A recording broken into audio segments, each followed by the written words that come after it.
విశ్వామిత్రుడు వెనక రాముడు లక్ష్మణులు కోదండాలు పట్టుకొని వెళ్తుంటారు.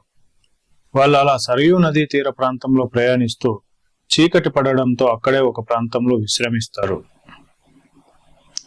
అప్పుడు రామునికి విశ్వామిత్రుడు బ్రహ్మదేవుని కుమార్తెలైన బల అతిబల అనే 2 మంత్రాలను ఉపదేశిస్తాడు.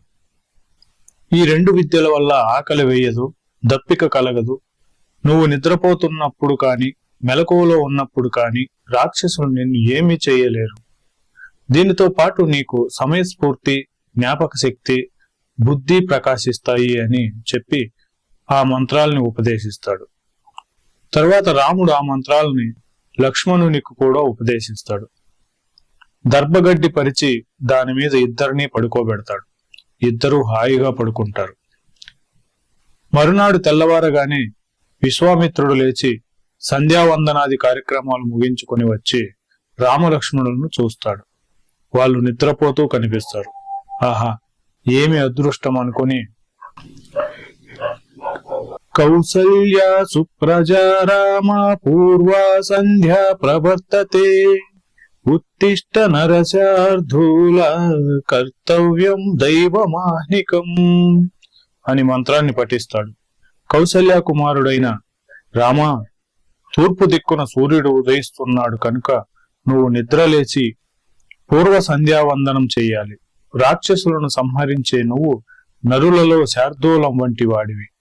దైవ సంబంధమైన అహ్నికములను నెరవేర్చడానికి శుభప్రదమైన సమయం మించిపోకూడదు. కావున రామ, నిద్రలే అంటాడు విశ్వామిత్రుడు.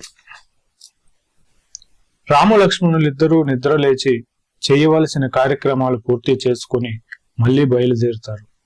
అలా గంగా సరయూ సంగమ స్థానం వరకు వెళ్తారు.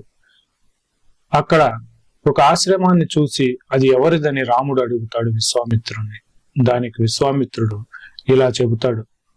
ఒకానొకప్పుడు ఇక్కడ పరమశివుడు తపస్సు చేస్తుండగా మన్మధుడు బాణ ప్రయోగం చేయబోతే శివుడు 3వ కంటితో మన్మధుడిని భస్మం చేసిన ప్రదేశం ఇదే.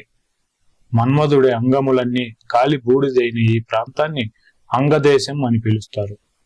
ఆనాడు శంకరుడు తపస్సు చేసినప్పుడు ఆయనకి కొంతమంది శిష్యులు ఉన్నారు. శంకరుడితో ప్రత్యక్ష శిష్యరికం చేసిన వాళ్ళు దగ్గర నుంచి ఈనాటి వరకు ఉన్న వీళ్ళందరూ పాపము లేని వాళ్ళు. కాబట్టి రామ, ఈ రాత్రికి వీళ్ళందరితో కలిసి పడుకో అంటాడు. మరుసటి రోజు ఆశ్రమంలో ఉన్న మహర్షులు విశ్వామిత్రుడు మరియు రామలక్ష్మణులకు నది దాటడానికి పడవను ఏర్పాటు చేస్తారు. అలా నదిలో ప్రయాణిస్తుండగా వాళ్ళకి పెద్ద శబ్దం వినపడుతుంది. ఏమిటని విశ్వామిత్రుని రాముడు ప్రశ్నించగా విశ్వామిత్రుడు ఇలా చెబుతాడు. కైలాస శిఖరంలో బ్రహ్మదేవుడు తన మనసుతో ఒక సరోవరాన్ని సృష్టించాడు. అదే మానస సరోవరం. సరయూ నది ఆ మానస సరోవరంలోనే పుట్టి ప్రవహిస్తూ ఇక్కడ గంగా నదితో సంగమిస్తుంది. అలా సంగమించేటప్పుడు వచ్చేదే ఆ శబ్దం అని చెబుతాడు. ఆ పవిత్ర నదీ సంగమానికి నమస్కరించుకోండి అని రామలక్ష్మణులకిద్దరికీ విశ్వామిత్రుడు చెబుతాడు. నదిని దాటిన తరువాత ముగ్గురు అరణ్యం గుండా ప్రయాణం కొనసాగిస్తారు. అలా వాళ్ళు వెళుతున్న అరణ్యంలో ఈల పక్షులు భయంకరమైన శబ్దాలు చేస్తుంటాయి. పులులు, ఏనుగులు, సింహాలు తిరుగుతుంటాయి. ఈ అరణ్యం ఇంత భయంకరంగా ఎందుకుందని రామలక్ష్మణులు విశ్వామిత్రాన్ని అడుగుతారు. అప్పుడు ఆయన వారితో, పూర్వం ఇక్కడ మలదము, కరుషము అనే 2 జనపదాలు ఉండేవి. ఎంతో సంతోషంగా ఉండాల్సిన జనపదాలు ఇప్పుడు లేవు. దీనికంతటికీ కారణం తాటక అనే రాక్షస స్త్రీ. ఆమె ఒక యక్షకాంత. రాక్షసిగా మారి ఇక్కడున్న జనపదులందరినీ హింసించేది. అందుకనే ఇక్కడ ఎవరూ లేరు అంటాడు. అప్పుడు రాముడు అసలు ఈ నగరాలు ఎలా ఏర్పడ్డాయి అని అడగ్గా విశ్వామిత్రుడు ఇలా చెబుతాడు. ఒకప్పుడు ఇంద్రుడు వృత్తాసురుడనే రాక్షసుని సంహరించాడు. వృత్తాసురుడు బ్రాహ్మణుడు కావడం వలన ఇంద్రునికి బ్రహ్మహత్యా పాతకం కలుగుతుంది. దానివల్ల ఇంద్రునికి 2 లక్షణాలు వస్తాయి. ఆయనకి శరీరంలో మలం పుట్టడం ప్రారంభమవుతుంది.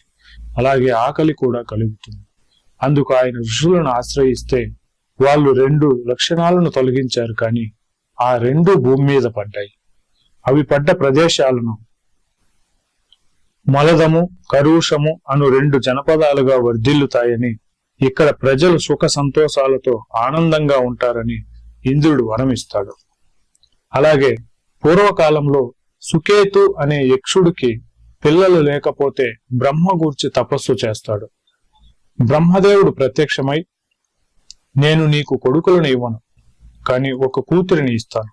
ఆమె కామరూపి, మహా అందగత్తె, ఆమెకి 1000 ఏనుగుల బలం ఉంటుందని వరం ఇచ్చాడు. ఆమె పేరు తాటక. ఆమెకి యవ్వనం వచ్చాక సుందుడికి ఇచ్చి వివాహం చేస్తారు.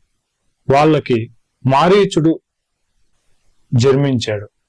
1000 ఏనుగుల బలం ఉండడం వలన అరణ్యంలో ఇష్టం వచ్చినట్లు వాళ్ళు తిరిగేవాళ్ళు. ఒకనాడు సుందుడు అగస్త్య మహర్షి మీదకు దాడికి దిగాడు. ఆగ్రహంతో సుందుణ్ణి సంహరిస్తాడు అగస్త్యుడు. ఇది గమనించిన తాటక కుమారునితో కలిసి అగస్త్య మహర్షి మీదకు వస్తుంది. అప్పుడు ఆయన తాటకని, నీకు వికృత రూపం వచ్చుగాక అని శపిస్తాడు. అలాగే ఇవాల్టి నుంచి నువ్వు రాక్షసుడు అవుతావని మారీచును కూడా శపిస్తాడు. తాటక 2 నగరాల్లో సంచరిస్తుంది. నరమాంస భక్షణికి అలవాటు పడి వాళ్ళని ఎంతగానో హింసించేది. అందుకే ఈ నగరాల్లోని ప్రజలు ఊరు వదిలి వెళ్ళిపోయారు. కాబట్టి రామ, నువ్వు ఇప్పుడు ఆ తాటకని సంహరించాలి. నువ్వు చేసే పని దోషమే అయినా ప్రజాకంటకులైన వాళ్ళని రాజు సంహరించాలి.